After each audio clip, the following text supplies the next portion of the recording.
चत्वारि शृङ्गा त्रयोऽसि पादा द्वे शीर्षे सप्तहस्तास्वस्य त्रिधा बद्धो वृषभोरुरवीति महो देवो मर्त्या आविवेश सक्तमिव तित उना पुनन्तो यत्र धीरा मनसा वाचमकृत अत्रा सखायः सख्यानि जानते भद्रैषां लक्ष्मीर्निहिताधिवाची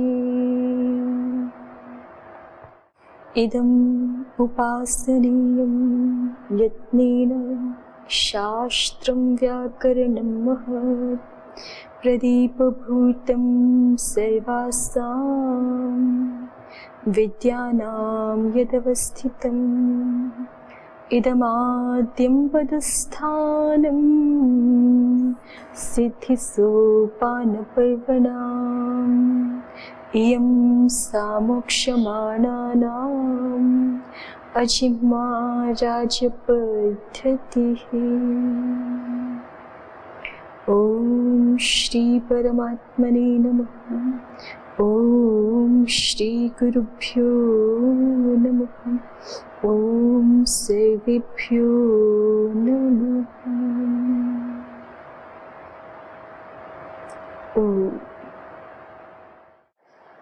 रील-ऋक् सूत्र भाष्य का अध्ययन करेंगे अभी।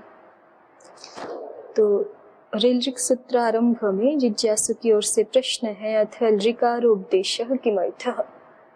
ऋकार का उपदेश क्यों कर रहे हैं आप? उद्योतः यद्यप्येतत् चतुर्दशसूत्री विवृतौ नन्दीश्वरकृतकाशिकायाम् अनेकेषां ऋषीणां नानाविधार्थजिज्ञासायां शिवेन सर्वजिज्ञासा निवृत्तये एषा ढक्कानिनादेन प्रकाशितमित्युक्तम् इति इदम् अनुपपन्नम्। तथापि पाणिन्युद्देश्यकं फलमस्ति न वा इति एतत् तात्पर्यम्। अन्त्यवर्णचतुर्दशं तु पाणिन्युद्देशेनैवोपदिष्टम् इत्यपि तत्रैव स्पष्टम्। ये कह रहे हैं उद्योतकार कि ये जो 14 प्रत्याहार सूत्रों का विवरण किया गया है नंदीश्वर कृत काशिका में, एक दूसरी काशिका भी है नंदीश्वर कृत काशिका, उसमें और उसके साथ साथ अनेकेषां ऋषीणां नानाविधार्थ जिज्ञासायां। हाँ, यद्यप्येतत् चतुर्दश सूत्री विवृतौ, 14 सूत्री की जो विवृति है, विवरण है, व्याख्या है, कौन? नंदीश्वर कृत काशिकायाम, नंदीश्वर कृत काशिका, उसमें अनेकेषां ऋषीणां नानाविधार्थ जिज्ञासायाम, अनेक ऋषियों की अलग अलग प्रकार की जिज्ञासा होने पर शिवेन सर्व जिज्ञासा निवृत्तये, भगवान शिव ने सभी ऋषियों की सारी जिज्ञासाएं शांत करने के लिए ऐशा ढक्का निनादेन प्रकाशितम, ये जो चतुर्सूत्री है ये ढक्का निनाद के द्वारा प्रकाशित की गई थी। इति उक्तम, ऐसा नंदीश्वर कृत काशिका में कहा गया है। इति इदम अनुपपन्नम, और जब वहाँ पर जो है वो सभी प्रश्नों का समाधान कर दिया था, तो यहाँ पर फिर ये दोबारा से प्रश्न अथल ऋकारोपदेशः किमर्थः, ये बनता नहीं है। लेकिन तथापि पाणिन्युद्देश्यकं फलमस्ति न वा इति एतत् तात्पर्यम्, फिर भी जो प्रश्न किया जा रहा है जिज्ञासु के द्वारा अथल ऋकारोपदेशः किमर्थः, ये पाणिनीय शास्त्र की दृष्टि से किया जा रहा है। ठीक है, महर्षि पाणिनि जी के शास्त्र में इस ऋकार का क्या फल है, ऐसा। अंत्यवर्ण चतुर्दशम तु पाणिन्युद्देशेनैवोपदिष्टम्, और अंत्य जो 14 वर्ण है माने अनुबंध है, वो तो पाणिनि जी के उद्देश्य से ही उपदिष्ट हैं। ये बात भी वहाँ स्पष्ट है, ये एक अलग ढंग से इन्होंने कहा है। नृत्तावसाने नटराजराजो ननाद ढक्कां नव पंचवारम उद्धर्तु कामः सनकादिसिद्धान् एतद् विमर्शे शिवसूत्र जालम।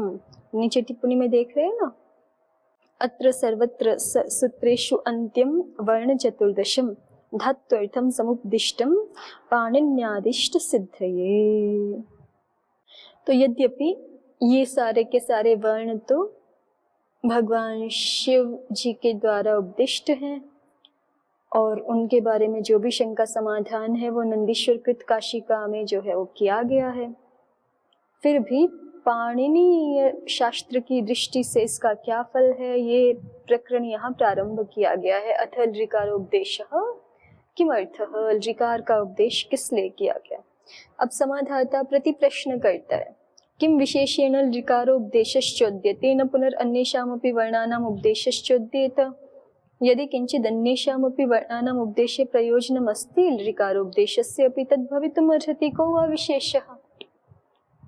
उत्तर नहीं दिया ना समाधाता ने, प्रति प्रश्न कर रहा है समाधाता कि आप लृकार के उपदेश के बारे में ही मुख्य रूप से क्यों प्रश्न कर रहे हो, अन्य वर्णों के उपदेश के बारे में प्रश्न क्यों नहीं कर रहे।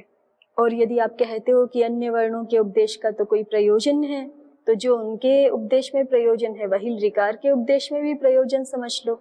और सबका सामूहिक प्रयोजन तो पहले प्रत्याहार अर्थ आदि बता करके आए ही है ना। प्रथमानिक में अंतिम में पूछा था वर्णों का उपदेश किस लिए है, तो वहाँ बताया था ना कि लघुता से शास्त्र की प्रवृत्ति हो जाए, प्रत्याहार सिद्धि हो जाए, इष्ट बुद्ध्यर्थ, ये भी प्रयोजन बताया था। ठीक है, तो इसलिए समाधाता प्रति प्रश्न कर रहा है। जैसे ही जिज्ञासु ने लृकारोपदेश क्यों किया ये पूछा कि आप लृकारोपदेश के बारे में ही क्यों पूछ रहे हैं, अन्य सभी वर्णों के उपदेश के बारे में भी पूछिए या तो। और यदि आपको ऐसा लगता है यदि किंचिदन्येषामपि वर्णानाम् उपदेशे प्रयोजनमस्ति, अगर अन्य वर्णों के उपदेश में कोई प्रयोजन है तो लृकारोपदेशस्य अपि तद्भवितुम् अर्हति, लृकारोपदेश का भी वही प्रयोजन हो सकता है। को वा विशेषः, क्या भेद है दोनों में, लृकारोपदेश में और अन्य वर्णों के उपदेश में। क्या अगर आप कोई भेद देख रहे हो तो उस दृष्टि से फिर बात करेंगे, है ना। तो समाधाता ने जिज्ञासु से ही प्रश्न कर दिया है। तो जिज्ञासु कहता है कि दोनों के उपदेश में भेद है। किन दोनों के, लृकारोपदेश के और लृकार से भिन्न वर्णों के उपदेश में कुछ विशेष है, भेद है, क्या है। तो जिज्ञासु कहता है अयम अस्ति विशेषः, ये विशेष है दोनों में।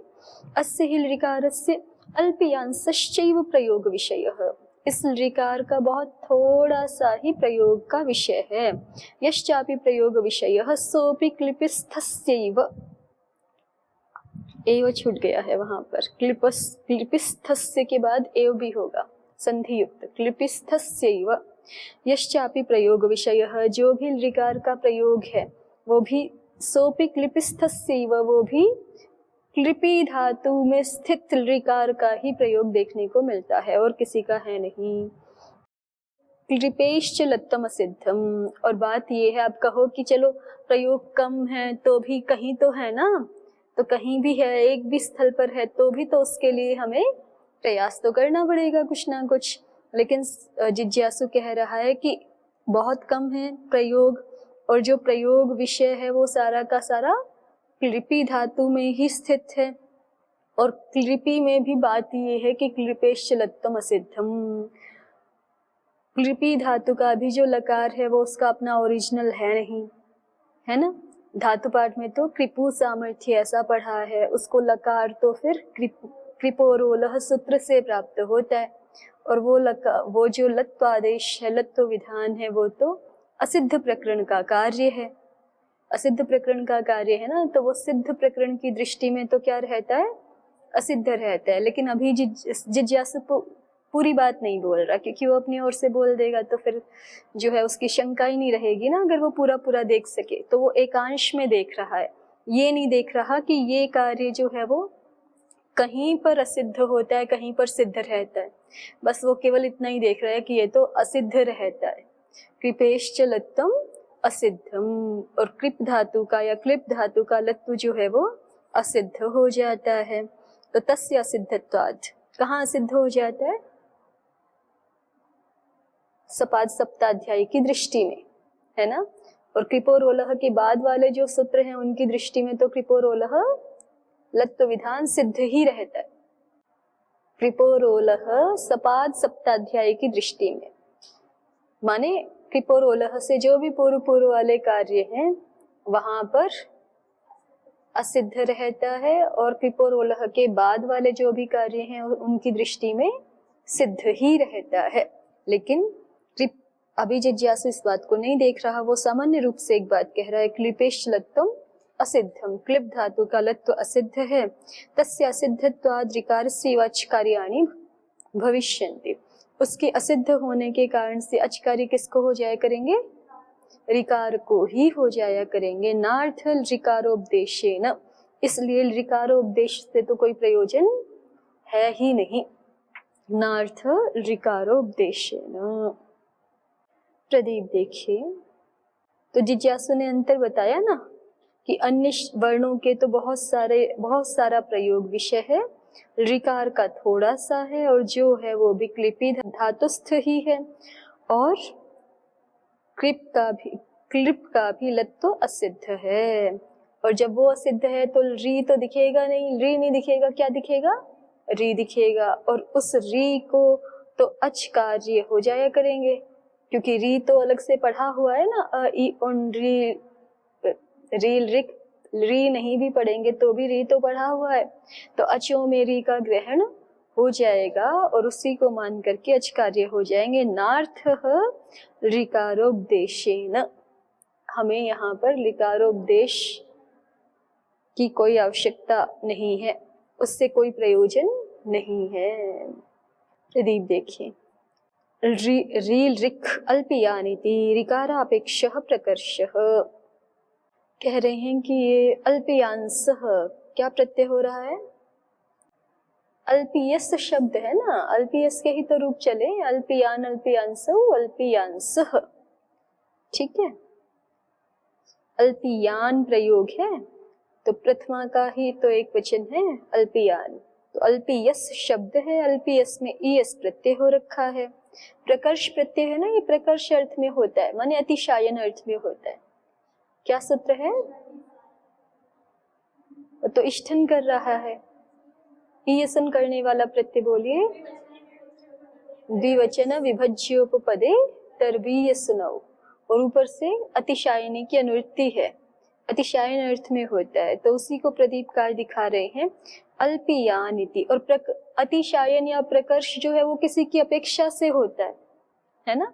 ईयसन तभी होता है ना जब दो में तुलना करके एक में किन्हीं गुणों का प्रकर्ष दिखाना हो, ठीक। तो यहाँ पे किसकी अपेक्षा जो है वो ऋकार को अल्पियान बताया जा रहा है, ऋकार का प्रयोग विषय अल्पियान बताया जा रहा है ना, ऋकार का। तो किसकी अपेक्षा? तो उसको कहा ऋकारापेक्षः प्रकर्षः, ऋकार की अपेक्षा प्रकर्ष दिखाया जा रहा है। केवल ऋकार की अपेक्षा क्यों दिखा रहे हैं, सबकी अपेक्षा क्यों नहीं, सब वर्णों की अपेक्षा?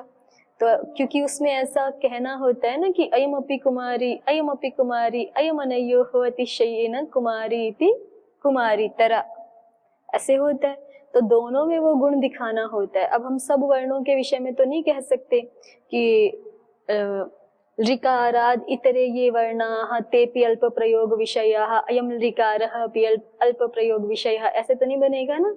तो इसलिए केवल ऋकार की अपेक्षा से अल्पियान प्रत्यय दिखा रहे हैं। देखिए, मतलब ईयसम प्रत्यय दिखा रहे हैं, प्रकर्ष प्रत्यय, ऋकारापेक्षः प्रकर्षः, ऋकारस्य अल्पः प्रयोगः, ठीक है।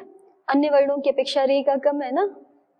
ऋकारस्य अल्पः प्रयोगः, ऋकारस्य अपि अल्पः प्रयोगः, अयमनयोः अतिशयेन अल्प प्रयोग विषयः इति अल्पियान प्रयोग विषयः ऋकारः, ठीक। तो इसलिए ऋकार की अपेक्षा प्रकर्ष, ऋकारापेक्षः प्रकर्षः, ऋकारस्य अल्पः प्रयोगस् ततोपि अस्य अल्पतरः, अल्पियान कहिए या अल्पतरः कहिए एक ही बात है ना। अस्य कस्य ततोपि अस्य ऋकारस्य अल्पतरः प्रयोगः। अल्प प्रयोगस्यापि कार्यार्थः उपदेशः कर्तव्यः। अब कोई कहे कि ठीक है अल्पतर प्रयोग है, लेकिन भले ही अल्पतर हो फिर भी कार्य तो करना ही है ना, तो कार्यार्थ उपदेशः कर्तव्य एवं कार्य सिद्ध करने के लिए प्रयोग तो उपदेश तो करना ही होगा। तो इसलिए रील ऋक में री तो पढ़ना ही होगा। आप भले ही कहें कि अल्पतर प्रयोग विषय है, फिर भी उससे ये बात तो सिद्ध नहीं होती कि रील ऋक में उसका उपदेश मत करो। थोड़े ही कार्य होंगे भले, लेकिन होंगे तो उन कार्यों की सिद्धि के लिए आपको वर्णों का उपदेश, वर्णों के उपदेश में री का भी उपदेश करना होगा, ऐसा कोई कह सकता है। तो इत्याशंक्याः अल्प प्रयोगस्यापि कार्यार्थः उपदेशः कर्तव्यः इति आशंक्याः, ऐसी आशंका करके कोई व्यक्ति कहता है, मतलब जिज्ञासु ऐसी शंका रखेगा, उसको समझते हुए जिज्ञासु पहले ही कह रहा है कि यश्चापि प्रयोग विषयः सोपि क्लिपिस्थस्यैव। वो यहाँ तक कह के ही नहीं रुका ना जिज्ञासु कि अस्य ही ऋकारस्य अल्पियांश्चैव प्रयोग विषयः, इतना कह के उसने अपनी बात पूरी नहीं की, क्योंकि उसको पता है कि मैं इतना ही कह के चुप होऊंगा तो सामने वाला व्यक्ति मुझे कहेगा कि भले ही थोड़ा प्रयोग विषय हो फिर भी तो कार्य की सिद्धि के लिए ऋकार का उपदेश करना तो आवश्यक है। तो इसलिए इस बात को पहले ही समझ के जिज्ञासु पूर्ण रूपेण ये सिद्ध करने का प्रयास करेगा कि हमें ऋकार के उपदेश की आवश्यकता ही नहीं है। उसके लिए उसने अपनी बात आगे क्या रखी कि यश्चापि प्रयोग विषयः सोपि क्लिपिस्थस्यैव, और इतना कह करके भी शांत नहीं हुआ, क्लिपेश्च लत्तम असिद्धम तस्य सिद्धत्वात् ऋकारस्यैवाच कार्याणि भविष्यन्ति नार्थ ऋकारोपदेशेन। और इतनी बात पूरी करके जिज्ञासु का अभिप्राय क्या कहाँ तक पहुंच गया कि ऋकार को कोई कार्य हमें करने ही नहीं है शास्त्र में, यहाँ पे ही तो पहुंच गए ना, क्योंकि एक ही जगह री मिलेगा, कृप का री, और वो भी असिद्ध हो जाएगा। उसको जो कार्य होने चाहिए थे वो तो ऋकार को होंगे अच मान करके, ठीक है। तो इसलिए री को तो हमें कहीं कार्य करने ही नहीं है, और जब री को कार्य ही नहीं करने हैं तो फिर री का उपदेश अलग से करने की आवश्यकता नहीं है। ये सिद्ध किया जिज्ञासु ने। देखिए, अल्प प्रयोगस्यापि कार्यार्थ उपदेशः कर्तव्य इत्याशंक्याः यश्चापीति तत्र ऋकारावस्थायामेव उदात्तादिषु कृतेषु स्थाने अंतरतमः इति स्थानि सदृशः ऋकारो भविष्यति। ऋकार अवस्था में ही उदात्तादियों के कर दिए जाने पर स्थाने अंतरतमः इति स्थानि सदृशः ऋकारो भविष्यति। ऋकार अवस्था में ही उदात्तादि कर दिए, मतलब उदात्तादि स्वर कार्य जहाँ पर भी प्राप्त होंगे वह री अवस्था में ही कर दिए, और फिर उनके करने पर स्थाने अंतरतमः इति स्थानि सदृशो ऋकारो भविष्यति। जब लकार होगा कहीं तो फिर स्थाने अंतरतम से जैसा ऋकार था उदात्तादि गुण वाला वैसा ही ऋकार भी हो जाया करेगा, ठीक है। कोई कहे, उद्योत ने इसकी भूमिका बनाई है। देखिए आप यहाँ तीसरी पंक्ति से देखिए, ननु ऋकारे कार्य प्रवृत्तावपि ऋकारे कथम तत्कार्योदात्तत्वादीनां दर्शनम।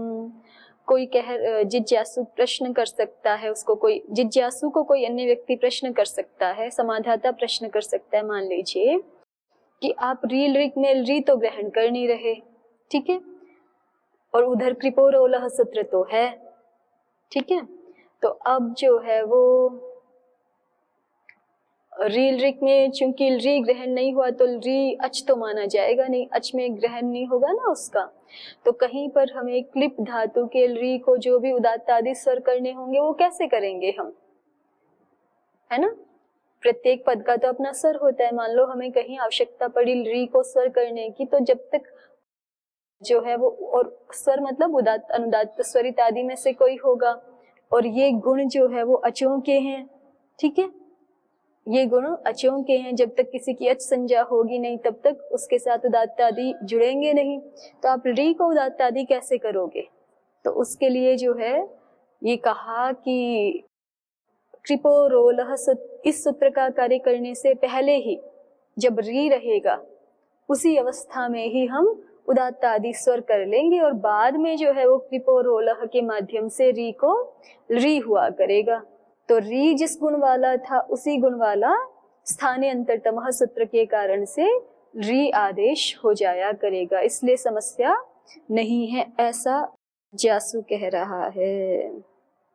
देखिए फिर से एक बार पंक्ति देख लीजिए उद्योतकार की। ननु ऋकारे कार्य प्रवृत्तावपि ऋकारे कथम तत्कार्य उदात्तत्वादीनाम दर्शनम, कि ऋकार में आप कार्य कर तो लोगे, लेकिन फिर भी ऋकार में अंततः हमें प्रयोग में जो उदात्त आदि कार्य चाहिए उनका दर्शन कैसे होगा, वो कैसे दिखाई पड़ेंगे। तो उसका उत्तर जो है प्रदीपकार ने दिलवाया है, तत्र ऋकारावस्थायामेव उदात्तादिषु कृतेषु स्थानेऽन्तरतमः इति स्थानी सदृशः ऋकारो भविष्यति।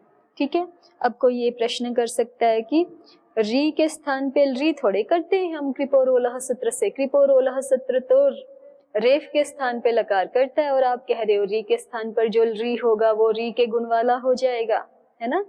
तो उसका उत्तर भी दिखा रहे हैं उद्योतकार अंतिम पंक्ति में। देखिए, यद्यपि कृपोरोलः इत्यत्र रेफ लकारयोः स्थान्यादेश भावः, कृपोरोलः सूत्र में स्थान्यादेश भाव किसका है, रेफ और लकार का है। तथापि तद्द्वारा ऋकार ऋकारयो अपि स इति भावः, लेकिन फिर भी तद्द्वारा माने रेफ और लकार के स्थान्यादेश भाव के माध्यम से ही ऋकार और ऋकार का भी स्थान्यादेश भाव होता है, इति भाव, ये अभिप्राय है। ठीक है, क्योंकि कृप के री में से रेफांश अलग से निकाल के आप उसके स्थान में ल विधान कर नहीं सकते हो, तो ये जो है वो एक देश के माध्यम से आचार्य जो रेफ को लत्व विधान कर रहे हैं वो यही समझा जाता है कि आचार्य री को री विधान कर रहे हैं। ठीक, चलिए आगे मूल पर एक बार वापस दृष्टि डाल लीजिए। जिज्ञासु ने प्रश्न किया था ऋकारोपदेश किस लिए है, समाधाता ने क्या कहा कि विशेष रूप से इसी के बारे में क्यों पूछ रहे हो, अन्य वर्णों के बारे में भी क्यों नहीं पूछ रहे, और यदि अन्य वर्णों का कुछ उपदेश का प्रयोजन आपको समझ आता है तो वही प्रयोजन ऋकार के भी लिए समझ लो। आपको इन दोनों में क्या भेद दिखाई पड़ रहा है कि आप केवल ऋकार के लिए पूछ रहे हो, अन्यों के लिए नहीं पूछ रहे। अन्य वर्णों के उपदेश में और ऋकार के उपदेश में कुछ भिन्नता है क्या, ये पूछा समाधाता ने। तो जिज्ञासु ने क्या बोला, देवस्मृति जी क्या बोला? नहीं, जिज्ञासु ने अपनी बात इस तरह से पूरी की है ना कि आप पूछ रहे हो कि री के उपदेश में और अन्य वर्णों के उपदेश में अंतर है क्या, तो हाँ, अयमस्ति विशेषः है, दोनों के उपदेश में भेद है। क्या भेद है कि इसका, ये तो नहीं कहा कि अन्यों का बहुत प्रयोग है, लेकिन ये कहा कि इसका बहुत कम प्रयोग है। तो ये कहने से ही सिद्ध हो गया कि इसका मतलब अन्यों का प्रचुर प्रयोग है। ठीक है, अन्य वर्ण प्रचुर प्रयोग विषय वाले हैं। ठीक, तो री का बहुत कम उपयोग है, तो और कम में भी केवल क्लिप धातु के विषय में ही है। क्लिप धातु में भी री असिद्ध हो जाता है, इसलिए जो भी कार्य करने होंगे शास्त्र के वो तो री को अच मान करके हुआ करेंगे।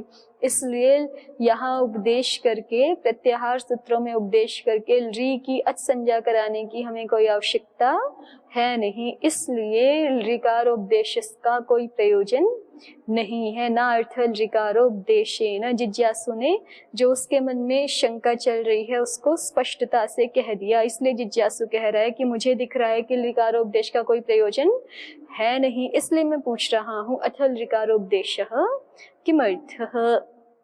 ठीक, चलिए आगे।